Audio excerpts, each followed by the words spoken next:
Yo, shalom, shalom.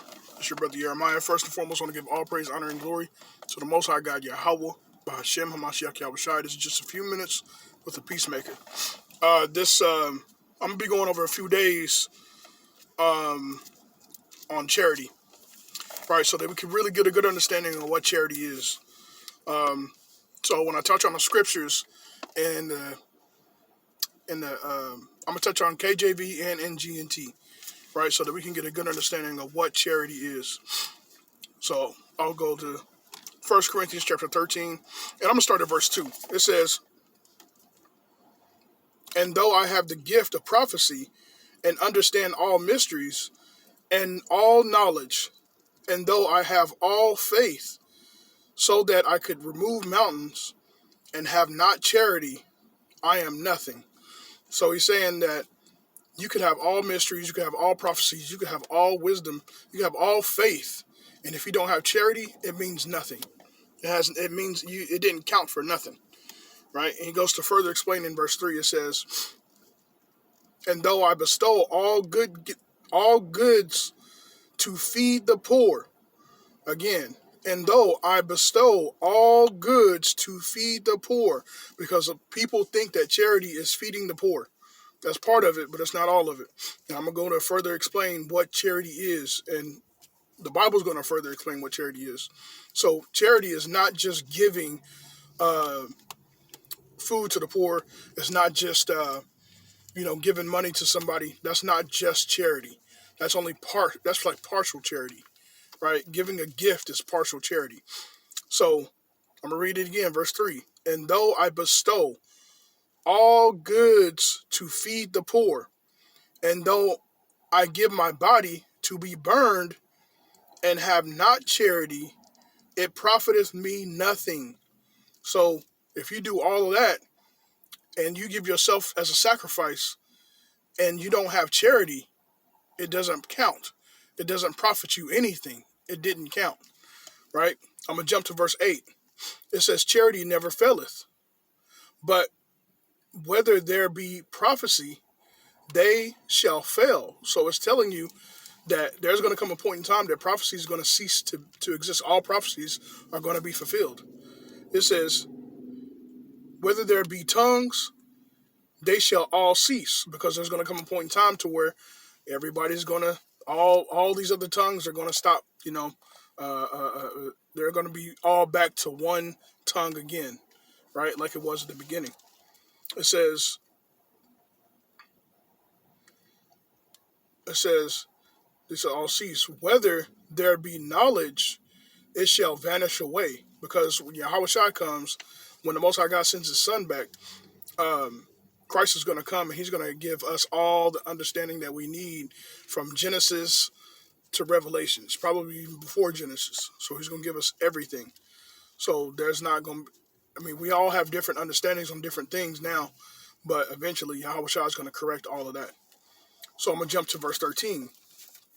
It says, "And now abideth faith, hope, charity, these three, but the greatest of these is charity."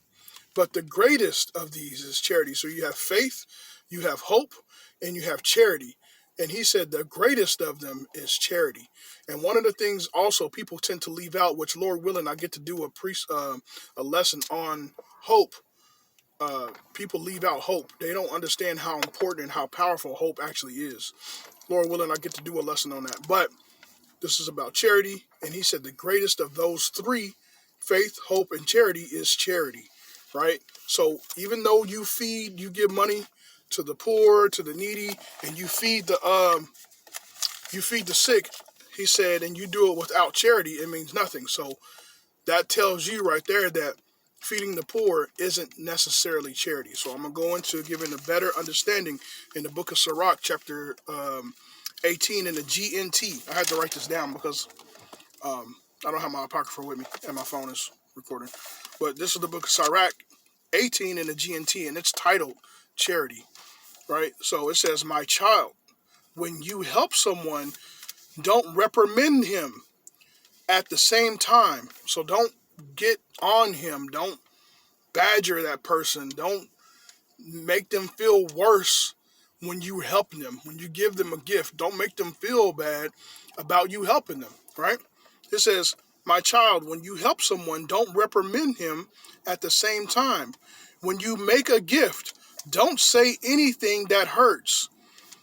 Your words count for more than what you give. Your words count for more than what you give. So it's good to give good words because that is charity. Your words and giving it with a good attitude, showing appreciation, having affection behind your help, behind your work. If you're doing it in an ugly spirit, it's all in vain. You just did it for no reason at all. If you gave money with an ugly spirit and an ugly heart, you might as well have kept that money because it ain't count, right? So it goes to further explain in verse 17. It says, yes, kind words are more effective than the best of gifts. Kind words are more effective than the best of gifts. It says, and if you are really, I'm trying to read this. I wrote it down. It says, convinced. If you are really convinced, you will give both. So if you're really convinced, you will give both good words and the gift. It says, it is stupid to be unkind and insulting. No one's eyes are going to sparkle at a gift you resent giving. No one is going to appreciate, no one's eyes are going to sparkle that you resent giving, right? Like I said, you might as well have kept that. It really didn't count for nothing.